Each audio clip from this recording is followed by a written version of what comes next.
Americans wonder when the economy will recover. For some have done everything short of murdering to get a job. And it is deep soul crushing, physically and spiritually. Left devastated when one feels like a useless loser and slob. Many have been unemployed for extended periods of time, leaving the temptation to cut themselves off from society. And there are those friends and relatives who look at them with pity when they used to be a person of income, notoriety.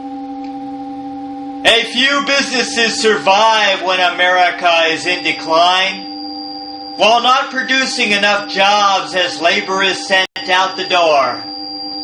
Even when the offices are full at the top for the bosses, as the American dream is redefined as pacing the floor. Many Americans have paced across the unemployment lines as a harsh life of unpaid bills and debt becomes a scary ride. For some have paced up and down every busy street looking for hope, urgently searching for the diminished chance, scarcely, to survive. Many suffering workers are laid off for bottom line profit. When the price of gas soars and one-bedroom houses are out of reach, as the profit-seeking companies attempt to economize while growing tired of listening to friends and relatives preach.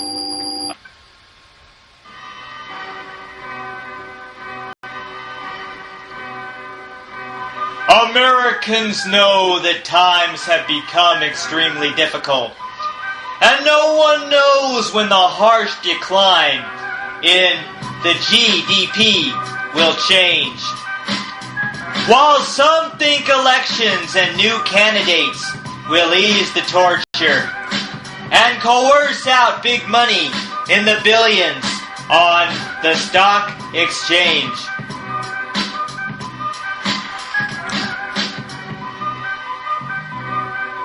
Many Americans want rapidly to blame the president, or the Republicans or Democrats for their money distress, and some might even curse the Peace and Freedom Party just for laughs. Or they condemn the greedy corporations and banks for the mess. The long wars on terrorism and for oil did contribute, and anybody can incriminate anybody for spite, as the economic decline continues to cause great trauma. But it is up to each individual to have hope in sight. The government is not going to help individually, for it is concerned about re-election and contributions. So it is time to rise and do something personally productive and stop looking to corrupt institutions for the solutions.